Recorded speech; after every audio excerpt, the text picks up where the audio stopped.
What's up, everybody? Welcome back to another Pitching Ninjas Top 5 Filthiest Pitches of the Day.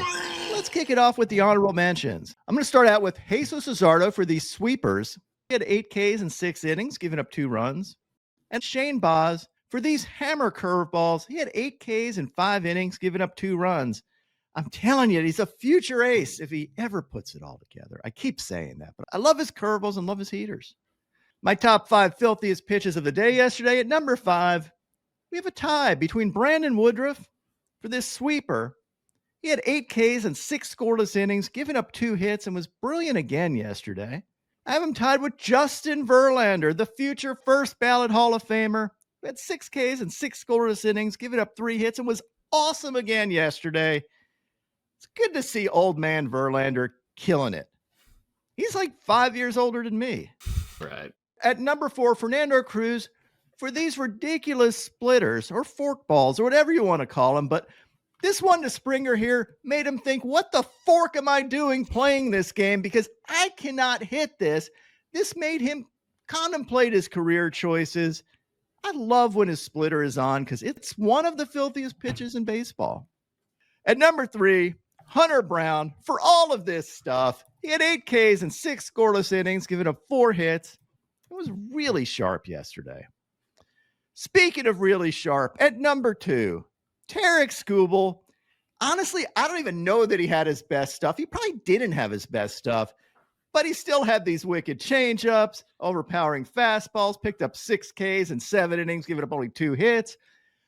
Lowered his ERA to 2.10, and this is the 12th game this season where he's given up 0 runs and pitched 6 innings or more, which ties him with Adam Wainwright for the most ever in one season since we've lowered the mound. Tarik Skubal is a freaking demon, and it's time we just give him the Cy Young.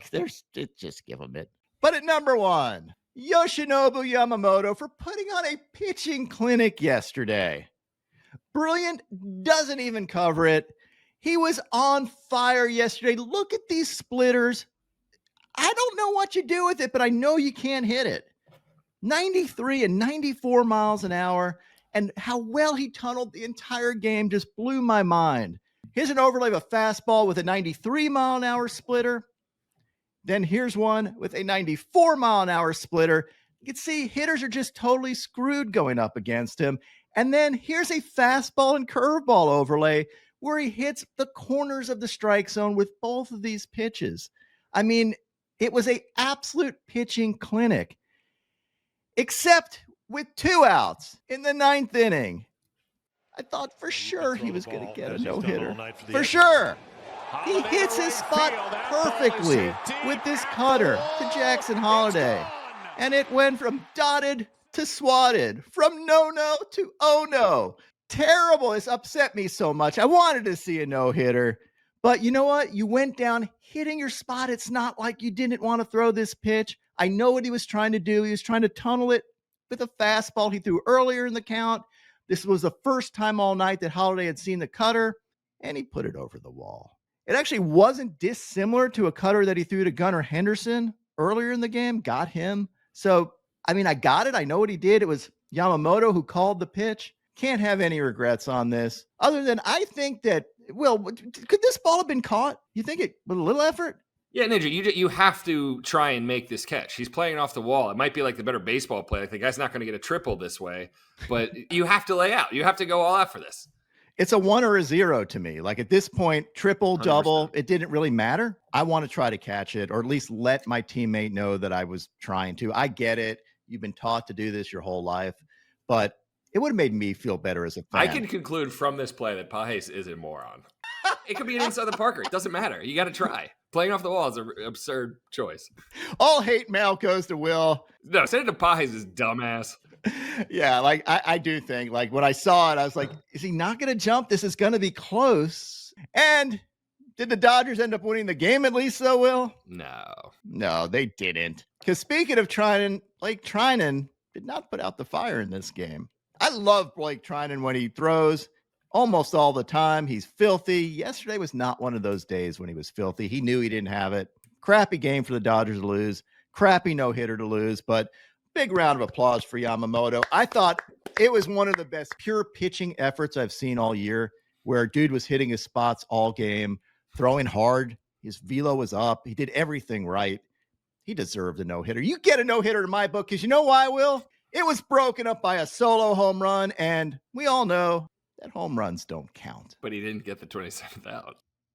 It was caught. Right. In my book, this was caught. Now on the Ninja Notes, Luis Heel had 1 K in 6 innings, giving up 1 run. He faced Chris Bassett at 3 Ks in 5 innings, giving up no earned runs. The Lord struck down the Cubs yesterday. Brad Lord, that is. He had 7 Ks in 5 2/3 innings, giving up 2 hits and 1 run. He faced Matthew Boyd, who had 3 Ks in 7 innings, giving up 2 runs. Mitch Keller had 4 Ks in 6 1/3 innings, giving up 2 runs. Brady Singer had 5 Ks in 6 innings, giving up 1 run. He faced Jonah Tong, who had 6 Ks in 6 innings, giving up 4 runs, but only 3 hits. All 3 hits were home runs. But I love them keeping him in to get him more and more experience because they're going to need Tong to pitch well down the stretch. And I thought it was a good move. Also thought it was a good move because he got to 6 Ks, which won me my K-prop parlay yesterday. Bingo. Tanner Bybee had 3 Ks in 6 2/3 innings, giving up 2 runs. Trevor Rogers had 6 Ks in 5 1/3 innings, giving up 2 runs. Bryce Miller had 3 Ks in 5 1/3 innings, giving up 2 runs. He faced Hurston Waldrop, who had 5 Ks in 5 innings, giving up 2 runs on 2 hits. He actually struggled yesterday. I thought it was a good sign that he struggled, but still didn't get shelled. Jacob deGrom had 8 Ks in 5 1/3 innings, giving up 3 runs. Stephen Kolek had 4 Ks in 7 innings, giving up 2 runs. Andre Palante had 3 Ks in 6 innings, giving up 2 runs. Randy Vasquez had 3 Ks in 6 innings, giving up 2 earned runs.